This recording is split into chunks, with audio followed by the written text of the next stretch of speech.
You shouldn't be intimidated. Everyone can do well in the stock market. You have the skills, you have the intelligence.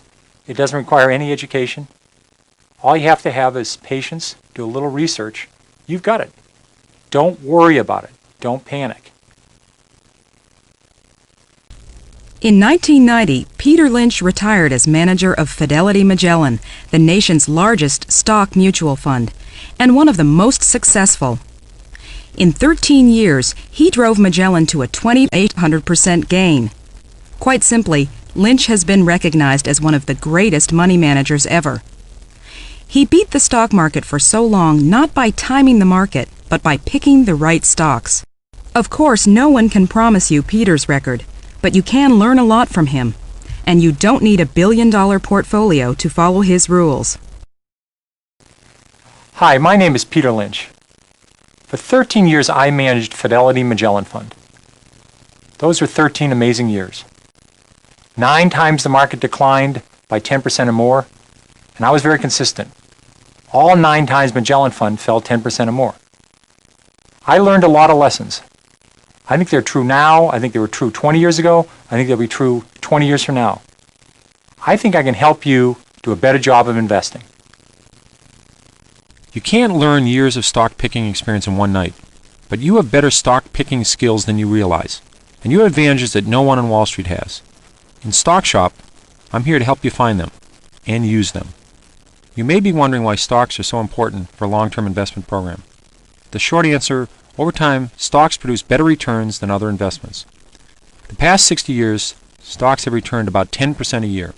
Bonds have averaged 6% a year. Treasury bills or bank CDs around 3%. That doesn't seem like a big difference, does it? But the power of compounding makes an enormous difference over time. Suppose you invest $50 a month and earn 6%. After 30 years, you have over $50,000. Go ahead and play with the numbers yourself. If you clicked on the Assumptions button on the previous interactive screens, you noticed that the worksheets do not take taxes into account. When your investment is taxed, the government reduces your return every year. If you know you won't need the money until retirement, you should place as much of your investments as possible into tax-deferred accounts, like IRAs, KEOs, 401k, or 403b plans. Because you don't pay taxes on the money until it is withdrawn from the accounts, the power of compounding achieves the maximum effect, providing you the best return possible. The more time you have to let your earnings compound, the better results you'll get. A 20-year-old who invests $200 a month and earns 10% on his money all along will have $1.1 million by the time he was 60. A 35-year-old would have to invest $800 a month to have the same $1.1 million at age 60. You're going to have a tough time getting that 10% return without at least some stocks in your portfolio. Before you start to invest, ask yourself one question. When will I need to use this money? The stock market is a long-term investment. If you need to use the money anytime soon, you should not invest in stocks. This is money you're willing to put in the market and leave it there for 5, 10, 20, 30 years. That's the kind of money you're going to do well with. If you're worried about it, don't invest it. The stock market is volatile. Individual stocks are volatile. The average range for a stock in a year is 50% between its high and its low. Stocks go up and down. The market goes up and down. If you're investing with a 1 or 2 year time horizon, you shouldn't be in individual stocks. You shouldn't be in equity mutual funds. If you've been lucky enough to save up lots of money to send your children to college and they're starting school in 2 years, what are you going to do if the market goes down? In the long term, 10, 15, 20 years or more, stocks have beaten bonds and banks' certificates of deposits. But in the short term, there's no telling what will happen. In 1987, the S&P 500 fell 33% from its August top to its October bottom. If you had the stomach to ride through that drop, you would have found that the S&P performance from 1987 through 1992 still outperformed Treasury bills and long-term government bonds, despite that decline. If you want to double your money quickly and safely, fold it in half and put it in your wallet. Any other way, you're simply gambling. A good stock can take 2, 3, even 5 years before it really pays off. It's not 2 or 3 weeks. It's not 2 or 3 months. My best stocks have been in my 5th, 6th, 7th year. Give your investments time to grow. Many people ask me, when is the right time to sell a stock?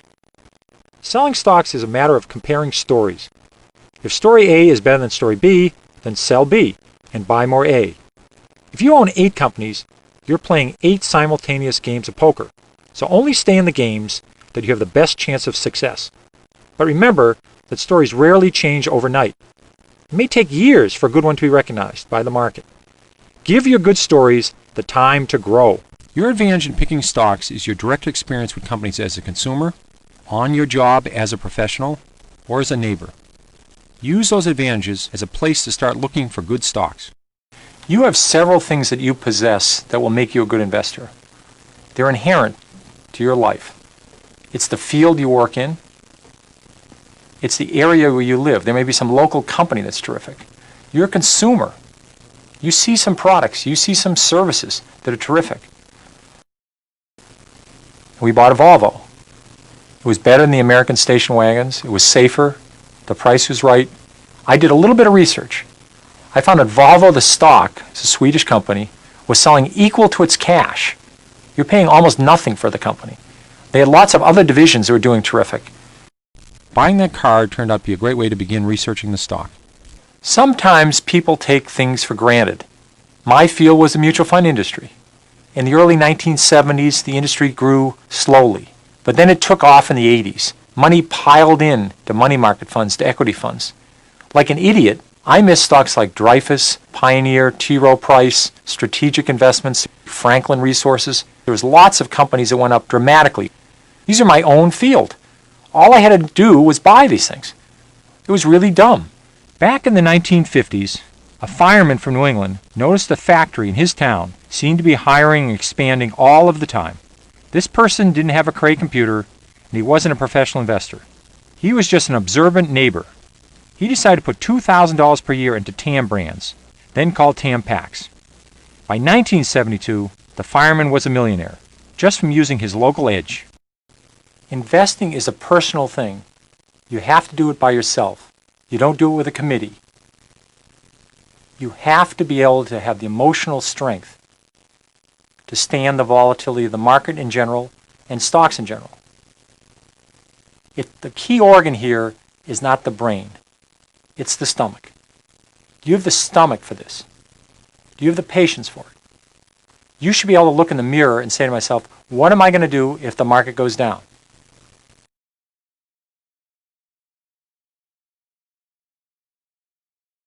If you know something that will drive a company's earnings higher, you know something that will drive a company's stock higher, sooner or later. But you can't just guess at it. You have to have some reasons, such as costs are coming down or a new product's going to be a big hit. Research is developing a company's story, an idea of why earnings should go up or down. It doesn't mean sitting in the library for hours, reading SEC filings, or fiddling with a calculator. Research is exciting. It's very little math. When I owned Chrysler, it was the biggest position in my fund. When I was at a movie theater, at a sports event, I'd run into somebody driving a minivan. I'd ask them, what do you think of the minivan? Would you buy another one? What do you like about it? Some would say, well, it's a little underpowered. They only have a 4-cylinder engine. I knew they were already working on a 6-cylinder engine. So this is research. Research starts with the things you know, your edge. If you're a mechanic, look at the tools you use. Which are the best? Which are the best value? Or if you're a doctor, see what new technology saves the insurer money, or software systems that reduce costs at hospitals. You probably already know a few companies quite thoroughly. The amateur investor probably can follow between 5 and 8 companies. They could lecture in these 5 or 8 companies. They know them very well. There's 10 to 15,000 public companies in the United States. There's lots more overseas. So you don't have to be experts on lots of companies. You just have to know a few very well. It's a lot of fun. It only takes a few hours a month. It's not a full-time job. I owned Dunkin' Donuts for 12 years. I think I might have talked to him once every year. The story didn't change a lot. You don't have to worry about low-cost imports coming from Korea when you own a donut company. You don't have to worry about the economy. You don't have to worry about somebody inventing a new computer chip. The story doesn't change that much. McDonald's earnings have gone up, I think, more than 80-fold over the last 30 years. The stock's gone up 100-fold. What made McDonald's earnings continue to grow? If they had just stuck with a cheap cheeseburger and a cheap hamburger at lunch, they probably would have run into earnings problems 10, 15 years ago. But they expanded their menu, They kept their costs low. They added breakfast. They went overseas. Every day they add 2 or 3 more restaurants. People thought there was no room for more McDonald's 5, 10, 15 years ago. They were wrong. If they had done the research, they would have said, well, there's a couple hundred countries out there. There's lots of places to grow.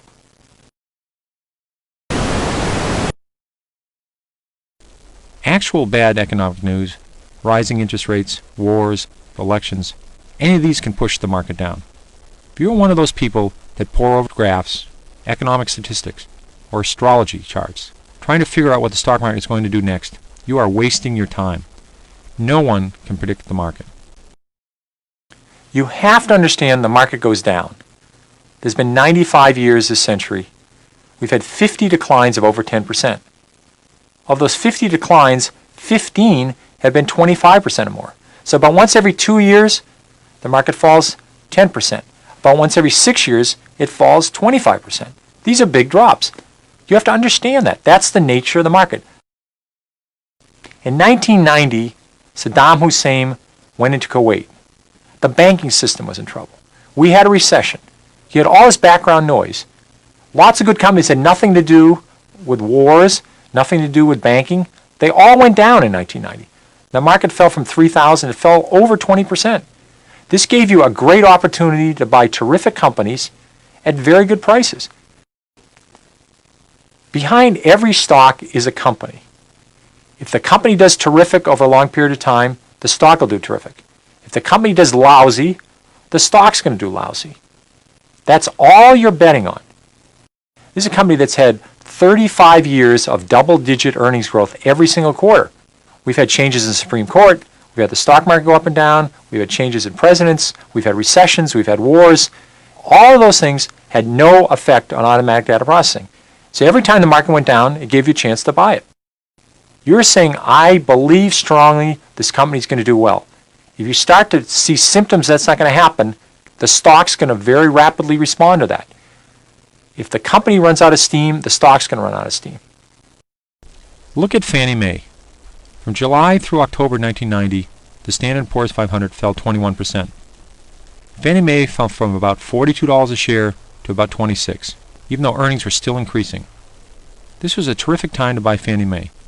The company was doing well, management was still great, the story was solid, and they had a very good business. But you got to buy the stock at a 38% discount. If you start by looking at the entire universe of stocks, more than 3,000 stocks on the New York Stock Exchange alone, and over 13,000 public companies in total, you'll blow a gasket. So I break stocks into categories, partly to make the job of researching more manageable. Putting stocks into categories is the first step in developing the story. At least you'll know what kind of story it's supposed to be. The category tells you what questions you should be asking about a company. You simply can't expect all stocks to behave the same. Basing a strategy on general maxims, like sell when you double your money, or sell when the price falls 10%, is absolute folly. No formula will apply to all stocks. Different stocks behave differently, so they require different approaches, different expectations, and different kinds of stories. Suppose you've made a 50% gain on 2 companies. One is a fast grower with a long way to go. The other is a big, lumbering, slow growth company that has already saturated 95% of its market, and that market itself is growing slowly. The 50% return is fantastic for the slow grower. The chances are it's time to sell it. The same 50% return could be just the tip of the iceberg for the fast grower. There are basically 5 categories. 1 would be fast growers, 2 would be slow growers, 3 would be cyclicals, 4 would be asset plays, and the 5th one would be turnarounds. At the end of this presentation, you'll have an opportunity to explore each category in more detail. In the meantime, remember, categories are guidelines. They are not hard rules. Some companies may not fit neatly into a category. Others may seem to be in 2 categories at once. Almost all companies change categories at some time throughout their lifetimes. Fast growers, if successful, will always eventually slow their growth. They'll run out of places to go. Cyclicals experiencing long down cycles may become turnarounds. Once recovered, they probably will be cyclicals again. Use the categories as guides to help you build your story, but don't let them limit the questions you ask or the research you do. One thing we can say about companies in general It's easier to go from $100 million in sales to $200 million in sales than it is to go from $10 billion in sales to $20 billion in sales. So smaller companies tend to have more upside potential than larger companies. But don't dismiss all big companies out of hand. Some big companies defy their size and find exciting new ways to grow their earnings. As well, good opportunities exist in companies that are cyclical, regardless of their size. When most people think about investing in the stock market, they dream about investing in a fast grower, a company that is growing at over 25% a year. At 25% a year, a company's profits will double in 3. They quadruple in 6. They go up 8-fold in 9 years. That's how you get a huge stock in a decade. There's not a lot of these, but they're very powerful. And the best part is, you don't have to catch them just as they're taking off. The beauty of growth companies is you have plenty of time. If they're going to grow for 5, 10, 20, 30 years, you don't have to be there the first year or the second year. You could have bought Walmart 10 years after they went public and made 30 times your money. What makes a company grow earnings so quickly? Either it is a rapidly growing industry, or it's a rapidly growing company in a slow growth industry. Rapid revenue growth and rapid earnings growth are the hallmarks of a fast grower. But you just can't buy any stock with hot earnings and hot sales. You have to check the balance sheet and make sure the company can keep growing. One way you can look at growth companies is think of baseball. A normal baseball game has 9 innings. You should look at a growth company and say, I don't want to buy it when they're in the first inning. I want to buy it when they're in the second or third inning. They've got the formula right. They've got lots of room to go. So you want to say to yourself, this is a company that's very early in its cycle, like a McDonald's when they're only in a few stores, or Limited when they're only in 100 stores. And they had lots of malls to go to. Microsoft was a company you could have bought 3 years after it went public and made over 20 times your money.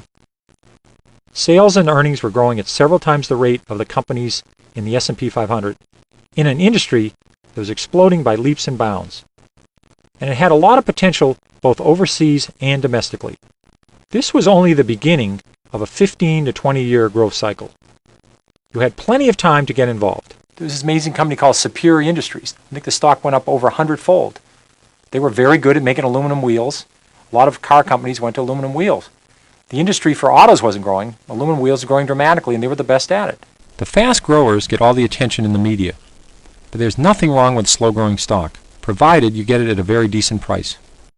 Somebody would say to you, I'm going to sell you a business for $100,000, and they're earning $50,000 a year. You say, what's the bad news? Let's say the bad news is the earnings are never going to grow. They earn $50,000 a year forever. So this is a price-earnings multiple of 2.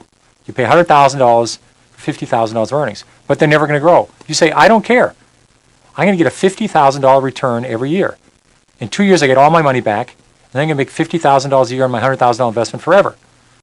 So sometimes, even if a company has a very low growth rate in earnings, if the stock is selling at the right price, it may still be a very good deal. A slow to moderate grower will have earnings growth of 3 to 15% a year.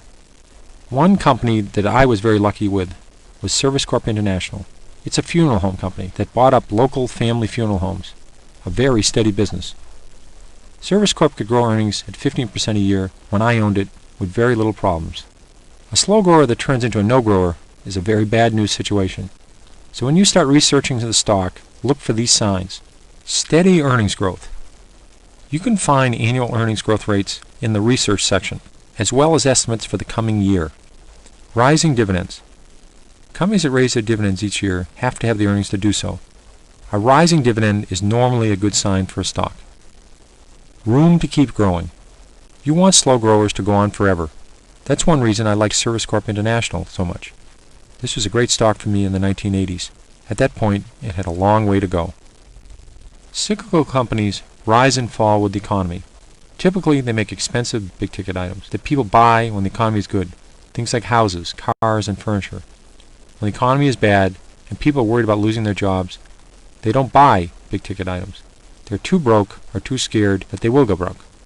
Don't try to time a cyclical stock if you don't have intimate knowledge of the business, if you don't have an investor's edge. Everyone on Wall Street tries to time cyclical stocks too. Because the stock market looks forward, you could be left with a sinking stock even though the company's earnings are terrific. You make your best money in a cyclical when earnings go from rotten to mediocre, or from mediocre to pretty good. The danger point is when earnings go from great to spectacular. Somewhere between these 2 points, Wall Street will figure out there's only one way to go, and that's for profits to go down some point in the future. Just don't buy in the hope. Wait for things to get better.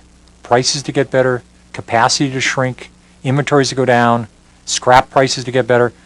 Something ought to be happening. So you just want to wait for something really to happen, and then when it happens, it's going to be big. Let's take a look at Chrysler. In 1990, the company was selling for $10 a share. The economy was lousy. People were talking about Chrysler going out of business. But guess what? The economy came back. Everyone's old car was falling apart. As people made more money, they started buying new cars. And because Chrysler had great products, the minivan, the Jeep, and its first new full-size truck in 20 years, the stock was big. And in addition, very importantly, the balance sheet was decent in 1990. This was not a company about to go bankrupt. If it's a cyclical, you're hoping for a dramatic turnaround in earnings. It's going to happen over 2 or 3 years. Earnings are going to go from a loss to a huge profit. Stock's going to go up and you're going to get out. Make sure you're picking a strong company that can survive when the cycle goes down. That means good cash flow and low debt. If its cash flow is spotty or its debt is high, when the downturn comes, the company faces the danger of going bankrupt. Turnarounds. These are stocks that are battered down, or they're hated companies, or they've been forgotten about. They're depressed in price. But you have determined some one thing or a few things that have the potential for reversing this company's fortunes, independent of the industry getting better or the economy getting better. You always have to do a balance sheet check on any company. This includes turnarounds. Do they have enough cash to make it through the next 12 months, the next 24 months? Do they have a lot of debt that's due right now? These are important questions to answer. Make sure you understand and believe in the plan to restore corporate profits. It's all internal. They're doing something, either new product, new management, cutting costs, getting rid of something inside the company that allows them to improve themselves. Lots of turnarounds never happen, but a few winners can make up for lots of losers. What's important is to wait for the actual evidence of the turnaround occurring, not just the symptoms. The turnaround, you had plenty of time. So just don't buy on the hope. Wait for the reality. Turnarounds are so big, it's worth waiting to get some real evidence. S.S. Kresge was a company going nowhere, in real trouble. They invented the Kmart formula. They rolled it out across the country. The stock went up over 50-fold. Kmart became a massive stock. Sometimes 2 and 2 equals 8. How could this be? Because a company has a hidden asset that isn't reflected in the stock price. When Wall Street wakes up to the hidden assets, the stock could be terrific. Want a great example? Let's look at Disney. Walt Disney is an example of an asset play. After they'd opened up Disney World and after they'd opened up Epcot, the company's growth rate sort of slowed down. They weren't growing very fast. And then they discovered there was a lot of assets inside the company. There was the name Walt Disney. They started the Disney Channel. They started selling things that they sold at Disney World and at Disneyland. They started selling them everywhere. They used their licenses for Mickey Mouse and all their characters. Made a fortune on that. These are on the books for nothing. The company was loaded with assets. In addition, they had all that land inside of Disney World, and everybody had hotels outside of Disney World. They decided to use their land inside to develop more parks, and then even have other companies come in. These companies paid their money to build inside of Epcot or inside of areas of Disney World. So what are hidden assets? Many companies, particularly old-line companies that have been around 20, 40, 50, 100 years or more, have real estate holdings whose true market value is not reflected on the balance sheet in the annual report. In many cases, the hidden asset is the company's name and its reputation. Disney is one example of a company with a great name. So is Coca-Cola. That name can be a huge asset when the company rolls out a new product. This name is carried at little or no value on the balance sheet, whereas it is incredibly valuable. Companies like Intel and AT&T not only make great products, but they have numerous patents for these great products. As long as they have those patents, no one can make the exact same product. That's a tremendous aid in any business. Back in 1987, when the stock market had a major correction, Dreyfus fell to below its price of cash per share. Stock fell from over 50 to under 20. At that point, it was selling for less than its cash. Anytime you buy a stock at less than its cash after subtracting all debt and it has good business, you're getting something for nothing. The price of a stock will follow the direction of earnings. In almost every case, you can generally state that if a company's earnings go up sharply, the stock's going to go up. If earnings go from very poor to mediocre, the stock's probably going to rise. If they go from mediocre to good, it's probably going to have another rise. If it goes from good to excellent, it's probably going to have another rise. Or if a company's earnings grow dramatically over a long period of time, the stock's probably going to go up dramatically. Even if you have a Waterford crystal ball, you probably can't predict a company's earnings. But Wall Street is a whole army of people who make such predictions. By computer, you can get Wall Street earnings estimates in the research section of the stock shop or through many other online services. Or you can go to your local library and find earnings estimates in Value Line or Standard & Poor's. Obviously, you want to invest in companies whose earnings are expected to rise. But again, these are just estimates. If you really understand a company, you should know how it plans to make earnings rise. If you know it has good growth prospects, then you'll be better able to evaluate the company as an investment. You can't predict the future, but you can learn from the past. A company with a long history of earnings increases and dividend increases is obviously a stable performer that has a reasonable chance of continuing to perform well in the industry. Many times that's a good company to investigate further. Johnson & Johnson has raised its earnings something like 19 of the last 20 years. It's raised its dividend over 30 years in a row. But just because a company has had a great record in the past does not mean earnings will grow terrifically well in the future. You have to have reasons for it. Strong growth in research and development, cost-cutting, new products, great brand name, and a terrific balance sheet were the items that made me optimistic about Johnson & Johnson. And what's the outlook? It's going to keep continuing to grow. If they run out of steam, stock's going to run out of steam. Price-earnings ratio is something that some people make very complex. It's actually very simple. If a company is selling at $100 a share and they're earning $10, it has a price-earnings multiple of 10. The PE ratio can be thought of as the number of years it will take the company to earn back the amount of your initial investment, assuming, of course, that the company's earnings stay constant. Why look at PE? It can tell you if you're paying too much for a stock. The higher the PE, the more expensive the stock relative to the company's future earning power. The lower the PE, the cheaper the stock. I use a rule of thumb to level out these differences. A fairly priced stock is a PE that's about equal to the expected annual growth rate over the next 3 to 5 years. If the PE is substantially higher than the growth rate, the stock is normally expensive. If the PE is substantially lower, stock is probably cheap. A stock PE, in part, depends on the industry that it's in. When you look in a growth company, compare the company's growth rate and its own PE to that of the industry. All other things being equal, if you find a company with a much lower PE and a higher growth rate, you're off to a good start. You can also compare a company's PE to its own historical PE. If a company normally sells for 25 times earnings, and now it's selling at 15 or less, you have to ask yourself why. The company could be maturing, competition may be entering the field, and its growth prospects may be uncertain. But maybe it's simply been beaten down by some other factors, and it's possibly a bargain. It's worth researching. Back in the 1970s, Electronic Data Systems, or EDS, had a PE of 500 times earnings. If you had invested in a company with a PE this high when Columbus discovered America, and the company's earnings stayed constant, you'd just be breaking even today. In 1974, EDS performed very well, but its stock fell from 40 to 3, simply because the stock was so grossly overpriced relative to current earnings. Dividends are cash payments that companies make to shareholders, usually every quarter.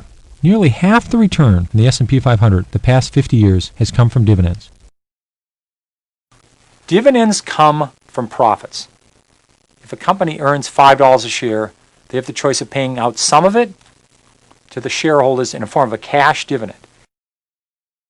A stock's yield is the annual dividend payout divided by its current price.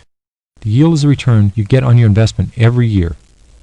One drawback: the IRS considers dividends as income, so you have to pay taxes on dividends.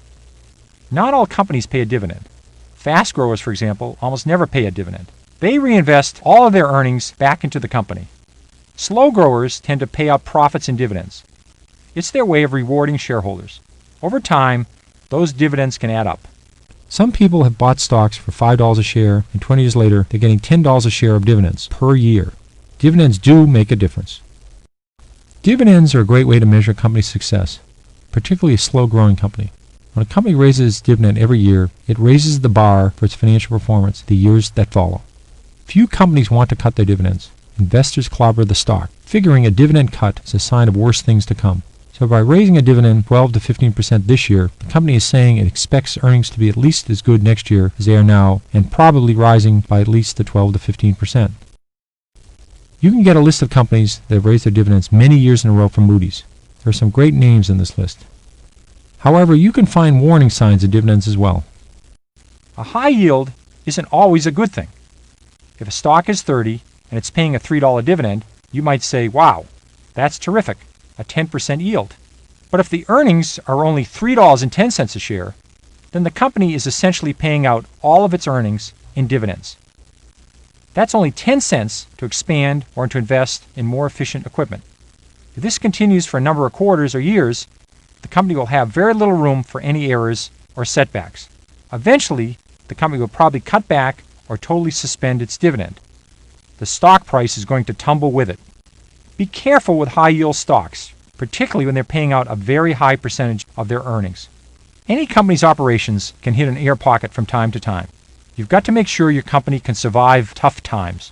The balance sheet tells you about the company's financial structure, how much debt it has, how much cash it has, and how much equity its shareholders have. There's nothing scary about a balance sheet. No story is complete without a check of the balance sheet. The basic concept of a balance sheet is that everything a company owns, its assets, are listed on one side.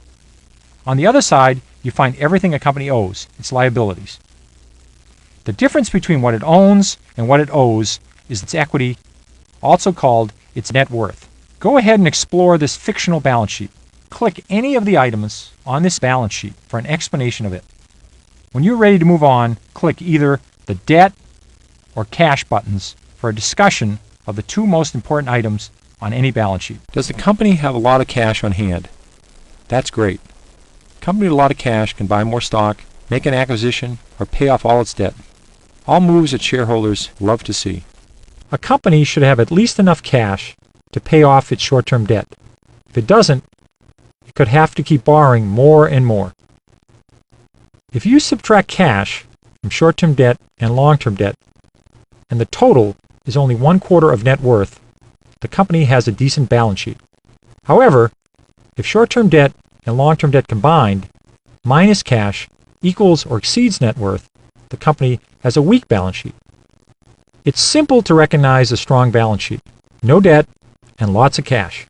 Suppose a company has $20 million in cash after subtracting all debt. If the company has 4 million shares outstanding, it has $5 of cash per share of stock. If you buy the company at $10 a share, you're paying only $5 for the company, and you're getting $5 a share in cash. That's a really amazing price. In effect, that means your real price is $5. If this company has a very solid, predictable business, this extra cash is quite valuable. But if a company has lots of cash and they're losing money, you still have to evaluate how quickly will they run through all that cash. That's all you really have to know. It's not much, but you should know it. You can look it up in the stock shop. If you don't check your company's survivability, you're not only skimping on your research, you're gambling. That's not why you invest in the stock market. Check the debt. Most companies have some debt, but how much is too much? Add up the company's long-term debt and total equity. That's a good approximation of the company's total capitalization, the money the company has available to grow its business in the future. Now compare the long-term debt to total capitalization. If total debt equals half of the company's capitalization or more, beware. That's quite a bit of debt. To service that much debt, everything has to work right. Things don't always work just right. If debt equals 20% of capitalization or less, that's better. That's fairly low debt. As usual, there is no rule without some exception. Debt in some industries, like banking, insurance, and financial services, routinely runs much higher than 20 to 50%. Know the industry and what is normal for it when you evaluate a balance sheet. In many industries, such as retailing and restaurants, companies have leases. They have commitments on buildings to rent for a long period of time. Often, this form of debt will only appear in the footnotes. This is a very substantial form of debt. Look into the footnotes. See if you see capitalized lease obligations. Add this back. This is an important exercise. 5 or 10 years ago, investment professionals had a big edge. They got more research and information than small investors, and they got it sooner. But those days are long gone. Basic financial information is readily available from a dozen or more different sources. Investment pros aren't digesting all the good information and throwing just the scraps to the public anymore. Everyone has a seat at the table right now. Here are some places to get started. If a balance sheet provides a snapshot of a company's financial position, an income statement tells you how the company got there. Income statements tell you how much money the company made or lost from its operations over some period of time. The basic formula is simple. You are asking how things went over the period, usually a quarter or a year. Over that time, you add up all the money the company brought in from selling products or services, then subtract all of the money the company spent to create those products or deliver those services. What is left is the net income. Net income is also referred to as earnings or profits. I hope by now you've been convinced that your story should always include an explanation of how the company plans to improve its earnings or to sustain its growth rate over time. There are only two ways for a company to increase earnings. They can increase sales or reduce costs. Most companies work to do both of these things. The income statement can help you figure out if the company is succeeding. Click any of the items on this income statement for an explanation of it. Once you've explored the income statement, click on Increase Sales or Reduce Costs to explore those topics some more. If earnings equal revenues minus costs, then a valid way to raise earnings is to reduce costs. Reducing costs not only pushes up the earnings number, it makes a company more competitive. If two companies both produce competitive products of similar quality, then the one who can build it more cheaply has the advantage. They can choose to charge less for the product and sell more than their competitor, or can sell it for the same price and make much more money than their competitor. One way to measure cost reduction is to check out the costs listed on the income statement each quarter. But it's difficult to do so because what you really care about is how costs are changing relative to revenues. One way to measure this cost to revenues is the profit margin. This number is not shown on the income statement itself, but is calculated for you in the research section of the stock shop. To calculate the number for yourself, just divide the earnings before taxes by the net revenues. The higher the profit margin, the more money the company makes for each product it sells.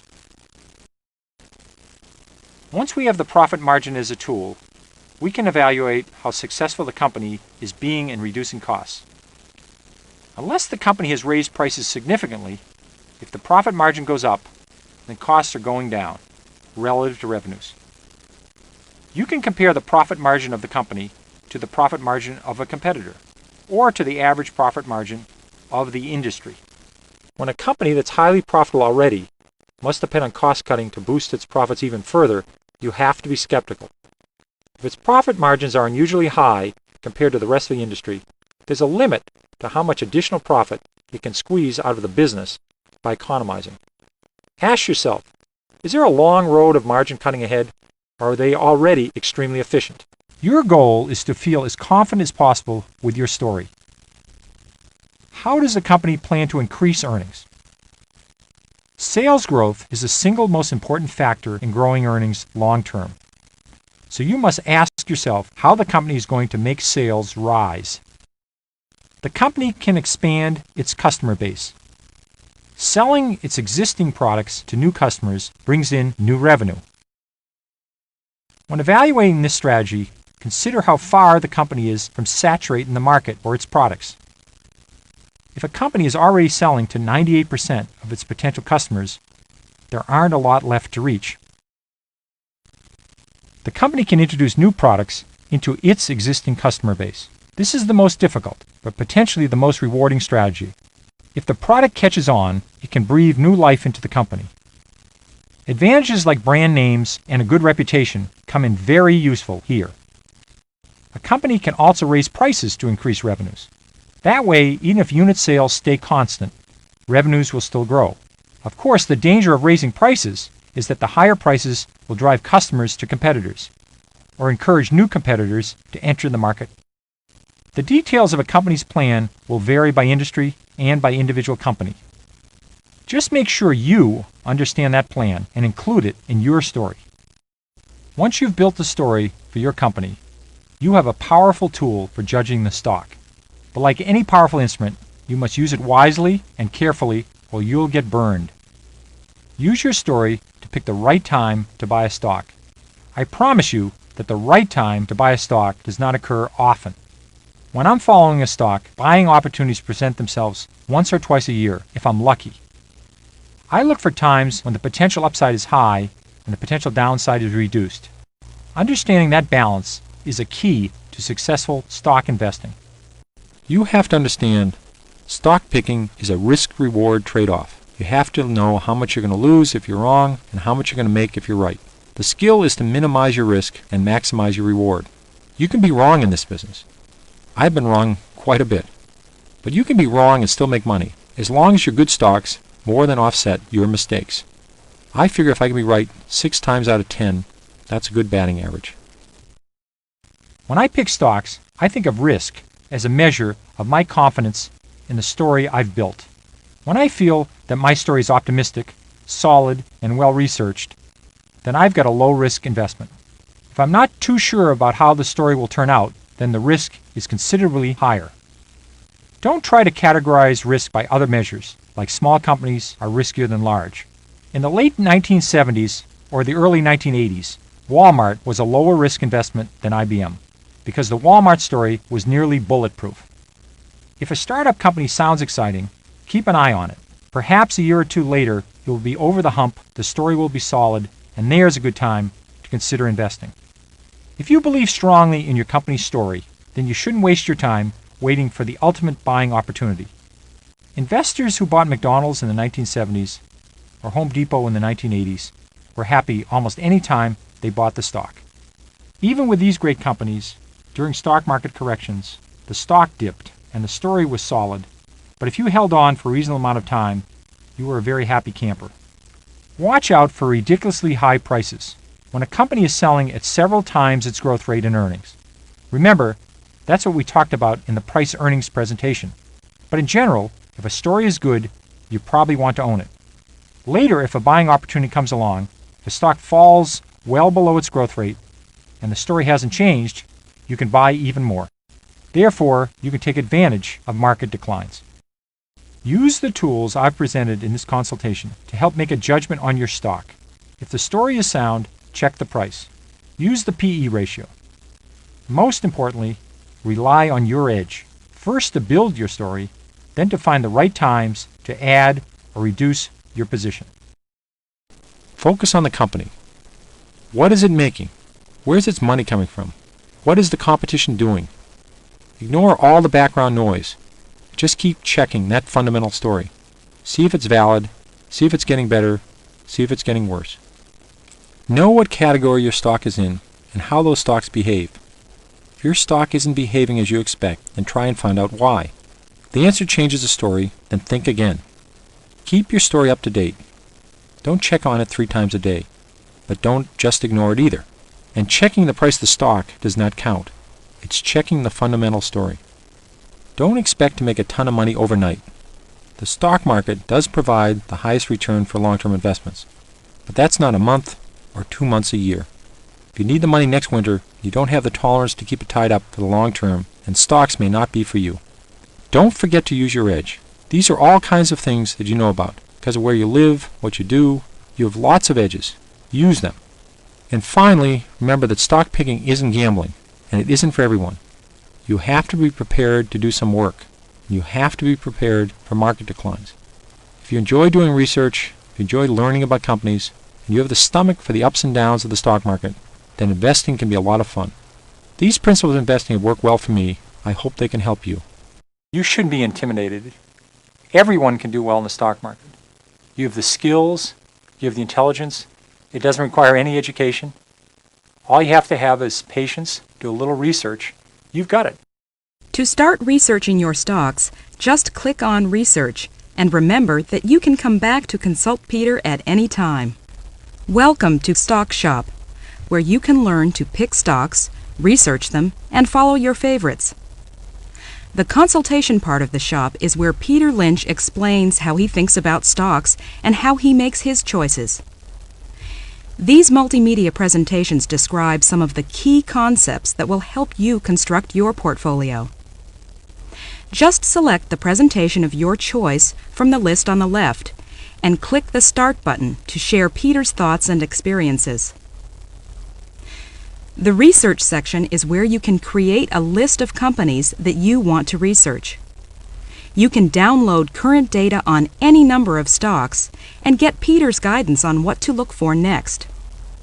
And you can start to compile your own story for every stock you follow. Just select a stock and click on Details to view the fundamental data about your stock. And finally, at the bottom of the screen are all the tools you'll need to explore and keep track of your discoveries in the stock shop. And now you can either select one of Peter's personal presentations, or if you want to get to work, go straight to research. You can't just go out and buy a stock and hope it goes up. You have to have a reason why you think a stock will go up. You should be able to tell those reasons to someone else in just a few minutes. People who love stocks don't talk about sports. They don't talk about their dog. They talk about stories. A story is what's happening inside a company and signs that point to what's likely to happen in the future. You got to be able to put it down in 2 paragraphs. It could be something like earnings are turning around, a new product, somebody's gone out of business that was competing with them, they've just discovered oil, they've got new management, their balance sheet's getting better, they're getting rid of a losing division. There's lots of different elements, but that's what a story is, and that's what you rely on. A good story is one that you could tell a 5th grader, and he or she would understand. The more complicated the story, the more likely it is to fall apart. You just need one good, simple story to buy a stock, and then follow that story. Read through the story that I wrote for Toys R Us back in 1978. You didn't need a degree from business school to realize that this company had a great formula and had lots of room to grow. The thousands of people who shopped there knew the store was great. I did the rest of the research I needed to fill in the story and bought the stock. Building stories like this one is how I decide what companies to own and which ones to stay away from. Remember that stories unfold over time.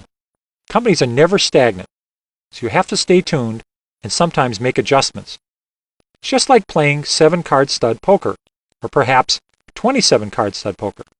At the beginning of the game, you only know some of the cards and must place your bet accordingly. But as each new card is revealed, the game changes. You're forced to alter your betting strategy, perhaps even drop out of the game altogether.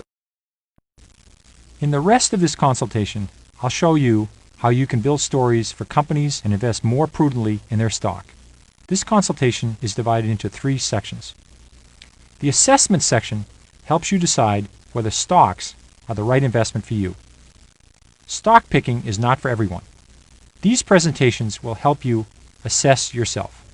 In the story creation area, I'll cover the basic concepts you need to create your story. You'll learn how to approach a company's story and why you have some advantages over even the most dedicated investment professionals. In the last section, we get down to brass tacks, talking about the actual elements and numbers you'll need to include in your story. Use the Start and Next Presentation buttons to move through the presentations in order, or explore on your own using the list on the left. When you're done, you'll know how to build a story, how to monitor the key elements of the story, and how to use that story to improve your understanding of when and when not to invest in a company's stock. You may find that stock picking is not right for you, at least not until you feel more comfortable with the risks of the market and the volatility of stocks.